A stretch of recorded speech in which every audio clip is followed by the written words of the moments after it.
घर से फोन आना, तुम इतना तो मानते हो कि तुम्हारी आइडेंटिटी भी जीरो बराबर ही है ना। तुम लोग अभी कोई ऐसी बहुत बड़ी चीज नहीं हो कि लोग तुम्हें बड़ा सर्च कर रहे हैं और तुम्हारे जो है अभियान निकाले जा रहे हैं।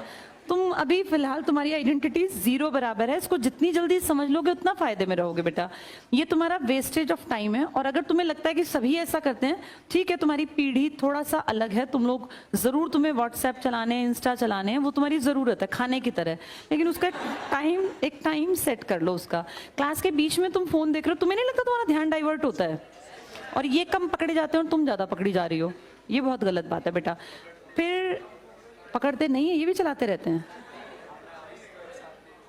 इसके टाइम पे। अच्छा, बहुत अच्छी बात है। फिर बेटा तुम ही लगोगे, जिनके फोन नहीं आते वही लगेगा, जिनके ज्यादा फोन आएंगे फिर गड़बड़ में होगी बेटा बात। और लड़कियों, तुम इस बात को समझ लो, तुम्हारे पास लिमिटेड टाइम है। इनके तो फिर भी 2-4 साल 6 साल बढ़ जाएंगे, इनकी तब तक शादी नहीं होगी जब तक ये नहीं लगेंगे। पर तुम लोगों को तो अब ये तुम्हें पता नहीं ना, शादी के बाद जिंदगी जो है ना वो जहन्नुम बन जाएगी अगर तुम इंडिपेंडेंट नहीं हो। ये बातें सिर्फ कहने भर की नहीं है बेटा, ये बातें तुम्हें समझनी पड़ेंगी। 12वीं के बाद ना जब नए नए बाहर निकलते हैं तो हमें लगता है दुनिया बहुत खूबसूरत है, बहुत हसीन है। कुछ भी नहीं है, दुनिया भयावह काली है। और उसमें ना तुम लोगों को सिर्फ और सिर्फ अपने जो काबिलियत है ना ये सस्टेन करवाएगी। और लड़कियों को तो वैसे बेटा दूसरा ऑप्शन है नहीं।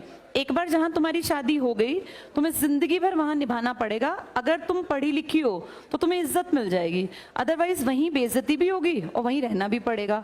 फिर तुम्हें ये बात याद आएगी, काश उस टाइम पे हमने मान लिया होता या मैम की बात सुन ली होती। ये इंस्टाग्राम के जितने दोस्त है ना, ये जिंदगी में कभी मिलने नहीं है, ना ये कभी काम आने, ये सच बात है। और जितने तुम्हारे, कोई तुम्हारा फॉलोवर हो, कोई तुम्हें इंस्टा पे, तुम्हें क्या फॉलो ही करते हैं इंस्टा पे, हाँ, तो वो किसी काम नहीं आने। और ये मुझे कल भी शिकायत कर रहा था कि लड़कियां जो है फोन ज्यादा इस्तेमाल करती हैं। तो बेटा थोड़ा सा कॉन्शियस रहो, जैसे समझदार को इशारा ही काफी होता है। अब एक एक को पकड़ा तो नहीं जा सकता, और क्यों हम पकड़ें? अगर किसी ने ठान लिया कि मुझे जिंदगी बर्बाद करनी है तो पेरेंट्स और टीचर्स बस ये कर सकते हैं कि एज के बाद। अब तुम लोगों की वो एज थोड़ी ना कि तुम पे हर टाइम वॉच रखा जाए, पेरेंट्स भी नहीं रख सकते। अब इस एज में आते आते सबसे बड़ी चीज होती है आत्म, कि मुझे नहीं बिगड़ना, मुझे गलत रास्ता नहीं पकड़ना। तुम इस टाइम पे अगर बिगड़ना चाहोगी तो तुम्हारे पेरेंट्स तक नहीं रोक पाएंगे। हम तो हैं ही क्या, हम तो यहाँ 1-1 घंटे की क्लास लेते हैं, चले जाते हैं। मुझे नहीं पता तुम में से कौन क्या कर रहा है, पर मेरा फिर भी ये सजेशन है कि बेटा जिंदगी बहुत छोटी है और ये जो टाइम है ना करियर बनाने का, ये बहुत ही ज्यादा छोटा है, बहुत ही कम। जो लड़कियां अब 20 से 25-27 के बीच में हैं, इनके पेरेंट्स अगर वो 27 की हो गई तो पेरेंट्स बहुत कम टाइम देंगे। जनरली पेरेंट्स 23-24 के बाद शादी ब्याह की बातचीत करते हैं, क्योंकि उन्हें लगता है लड़कियां लाइबिलिटी हैं, भाई हमारे सिर पे एक जिम्मेदारी है भी, इसमें कोई दो राय नहीं है। जो लड़कियां पढ़ेंगी लिखेंगी नहीं, कुछ काम नहीं करेंगी तो क्या करेंगे? उनको घर में मूर्त की तरह थोड़ी ना सजा के बैठाएंगे, करेंगे उनकी शादी। मैं इस मामले में बिल्कुल ये नहीं मानती कि लड़कियों को 30 साल तक बैठाए रखो। क्यों बैठाए रखें? पढ़े लिखें, काबिल बने, बहुत अच्छी बात है, इंडिपेंडेंट बने, उसके बाद वो कोई डिसीजन अपना खुद से लें। उन्हें शादी करनी है नहीं करनी, किससे करनी, उनको आजादी। लेकिन ये तरीका कि भैया 20 साल की उम्र है, 19 साल की, अभी स्कूल से निकले, व्हाट्सएप चलाए जा रहे हैं, इंस्टा पे मैसेज आ रहे हैं, तो बेटा इसका फिर लॉन्ग रन में तुम क्या सोचती हो, क्या निकलेगा? ये फाइनली एक एज के बाद तुम्हारे पेरेंट्स शादी कर देंगे, और उस शादी के बाद चाहे कुछ भी करती हो तुम अभी घर पे, तुम्हें झाड़ू भी मारनी पड़ेगी, पोछा भी लगाना पड़ेगा, बर्तन भी धोने पड़ेंगे, कपड़े भी धोने पड़ेंगे, तह भी करने पड़ेंगे, प्रेस भी करेंगे। पूरा दिन तुम्हारा जाले उतारने में और पोछे मारने में चला जाएगा। तो उससे तुम्हें बचना है। काम कोई बुरा नहीं है, मैं ये बिल्कुल नहीं कह रही कि काम बुरा है, लेकिन तुम उसके लिए नहीं बने हो कि तुम सिर्फ पूरी जिंदगी पोछे मारते रहो। और तुम्हें लगता है नहीं हम उसमें खुश रहेंगे, तो बेटा कर लो फिर मैसेज, फिर कौन रोक सकता है? फिर तो कोई रोक ही नहीं सकता।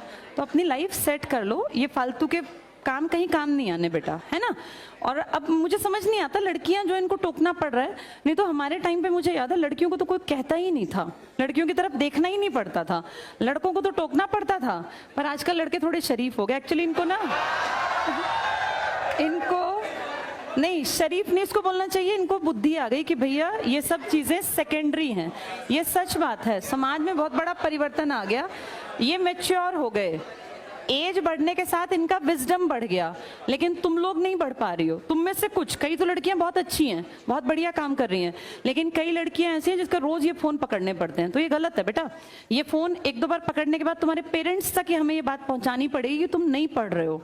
सबके लिए नहीं है। जो लड़कियां अच्छी हैं, पढ़ रही हैं, बहुत अच्छी बात है, ऑल द बेस्ट, पढ़ते रहना। लेकिन जो पकड़ी जा रही हैं रोज रोज, उनको अलर्ट होना है बेटा, ठीक है। और ये दिन बहुत जल्दी भागेंगे।